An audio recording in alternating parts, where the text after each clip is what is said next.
Swastiastu. Selamat datang di video ini teman-teman. Pada kesempatan kali ini saya akan membahas tentang materi bangun ruang sisi lengkung. Apakah kalian sudah tahu bangun ruang apa saja yang termasuk ke dalam bangun ruang sisi lengkung?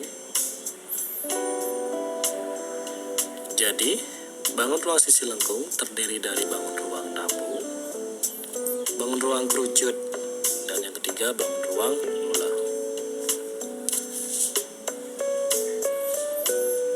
Tahukah kalian kenapa bisa disebut sebagai bangun ruang sisi lengkung? Dan apakah kalian dapat menemukan benda-benda di sekitar kalian yang bentuknya mirip dengan bangun ruang sisi lengkung ini?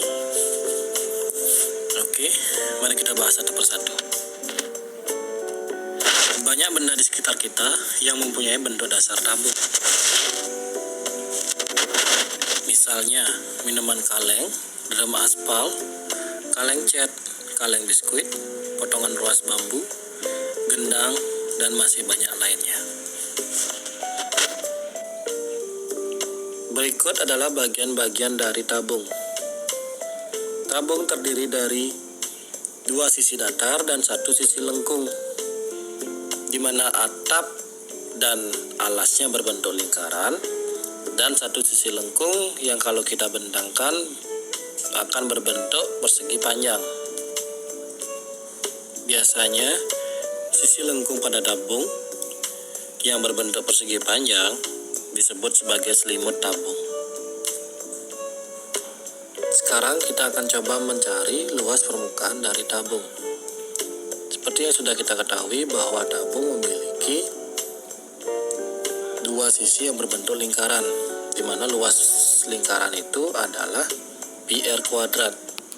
Kemudian selimut tabung yang kalau kita bentangkan akan berbentuk seperti persegi panjang, di mana panjangnya bisa didapat dengan menggunakan rumus keliling lingkaran, yaitu 2πr, dan lebarnya bisa kita sebut sebagai T.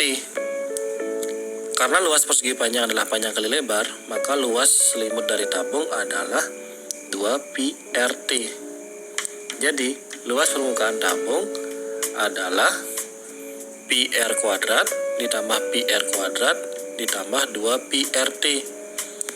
Kemudian bisa kita tulis 2πr kuadrat ditambah 2πrt. Lalu kita bisa persingkat menjadi 2πr dikali r tambah t.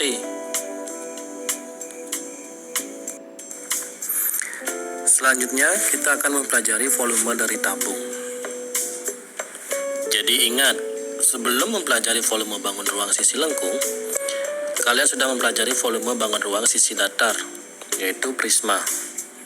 Kalian bisa lihat pada gambar, ada prisma tegak segitiga, prisma tegak segi 4, prisma tegak segi 5, dan prisma tegak segi 6. Sebelumnya sudah diketahui bahwa volume prisma tegak adalah luas alas kali tinggi.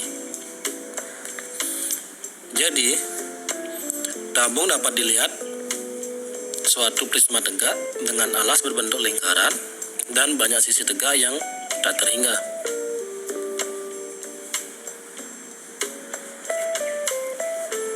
Dengan demikian, volume tabung dapat diperoleh dengan cara tersebut. Volume tabung sama dengan volume prisma tegak. Volume tabung sama dengan luas alas kali tinggi. Volume tabung sama dengan, karena alas dari tabung adalah berbentuk lingkaran, maka volume tabungnya adalah luas lingkaran dikali tinggi. Jadi, volume tabung bisa kita tulis πr kuadrat kali tinggi atau πr kuadrat T. Bagaimana teman-teman? Gampang bukan menentukan luas permukaan tabung dan volume tabung? Jadi agar kalian lebih memahami tentang materi ini, kita akan bahas beberapa contoh soal berikutnya. Nah, di sini ada 6 contoh soal yang harus kalian pelajari. dan juga kalian harus pahami. Baiklah, langsung saja. Contoh soal yang pertama. Diketahui suatu tabung mempunyai jari-jari alas 7 cm dan tingginya 10 cm. Tentukan luas permukaan tabung tersebut. Nah, apakah kalian sudah menentukan rumus yang mana yang digunakan untuk menyelesaikan soal ini? Ya, benar sekali. Rumus yang kita gunakan untuk menyelesaikan soal ini adalah rumus luas permukaan tabung, di mana rumus luasnya sama dengan 2πr dikali R tambah T. Kemudian R dan T-nya kita ganti dengan angka-angka yang sudah diketahui. Bagaimana dengan Pi-nya? Pi-nya ada dua nilai, ada 22/7 dan 3,14. Kalau kita menggunakan 22/7, berarti jari-jarinya merupakan bilangan kelipatan 7. Kalau misalkan jari-jarinya bukan bilangan kelipatan 7, berarti kita menggunakan Pi-nya 3,14. Jadi, bentuk itu akan menjadi 2 kali 22/7 dikali 7 dikali dalam kurung 7 tambah 10. Kemudian, kita sederhanakan bagian 7 dan 7-nya, karena itu bisa kita sederhanakan. Kemudian kita tinggal mengalihkan, lalu kita menjumlahkan angka yang ada di dalam kurung. Jadinya 2 kali 22 adalah 44 dan 7 tambah 10 adalah 17. Jadinya 44 dikali 17 adalah 748 cm². Jadi luas permukaan tabung tersebut adalah 748 cm². Gimana teman-teman? Gampang kan? Nah, selain itu, ketika jari-jarinya bukan bilangan kelipatan 7, tetapi penjumlahan jari-jari dan tingginya merupakan bilangan kelipatan 7, maka kita bisa menggunakan Pi-nya 22/7. Gimana teman-teman? Paham kan maksudnya? Oke, kita lanjut ke soal nomor 2. Soal nomor 2 adalah luas permukaan suatu tabung adalah 1672 cm² dengan tinggi tabung 5 cm. Tentukan jari-jari tabung tersebut. Nah, ini kita disuruh menentukan jari-jarinya yang diketahui luas permukaan tabung. Bagaimana cara menentukan jari-jari ketika diketahui luas permukaan tabung dan tinggi tabung? Baiklah, apakah kalian sudah menemukan rumus yang cocok digunakan untuk menentukan jari-jari tabung tersebut?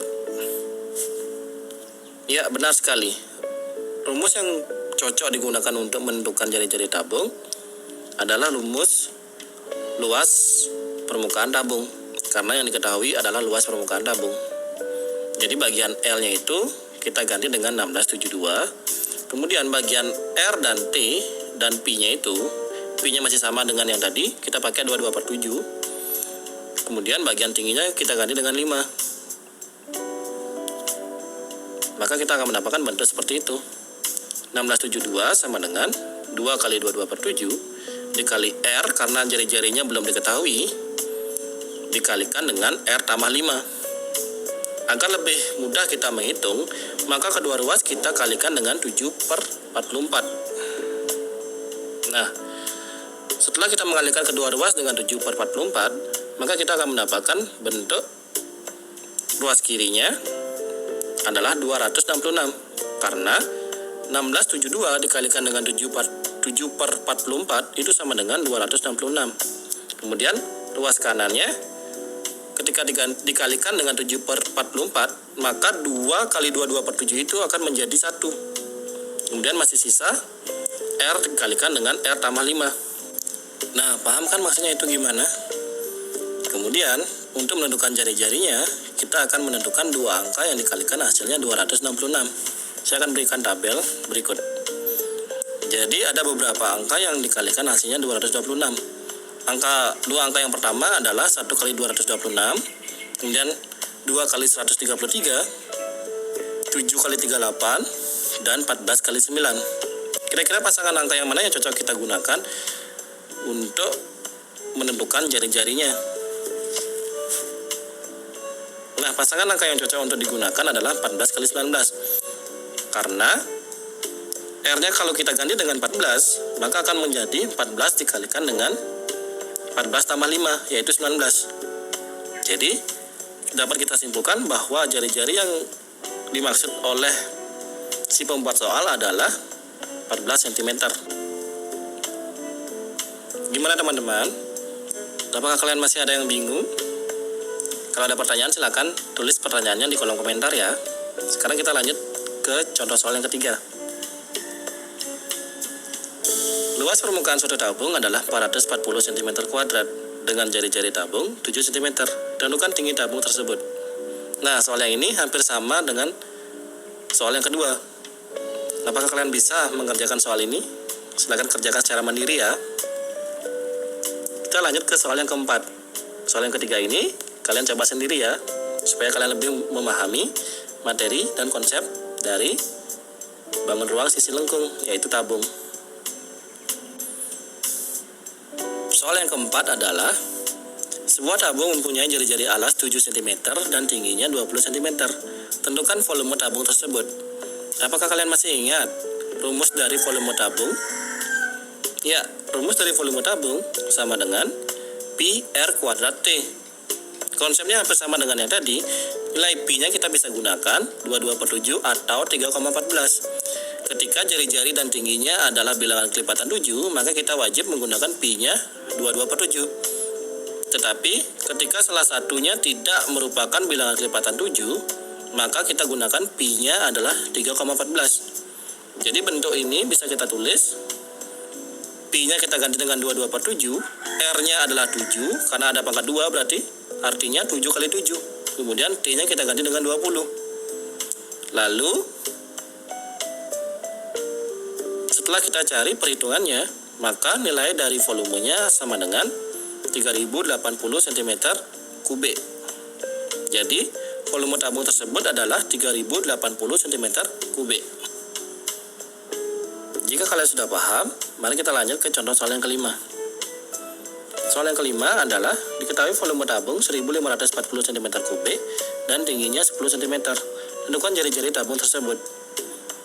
Ini kita disuruh menentukan jari-jari tabung yang diketahui volume tabung. Maka kita gunakan konsep volume tabung. Volume sama dengan Pi R kuadrat T.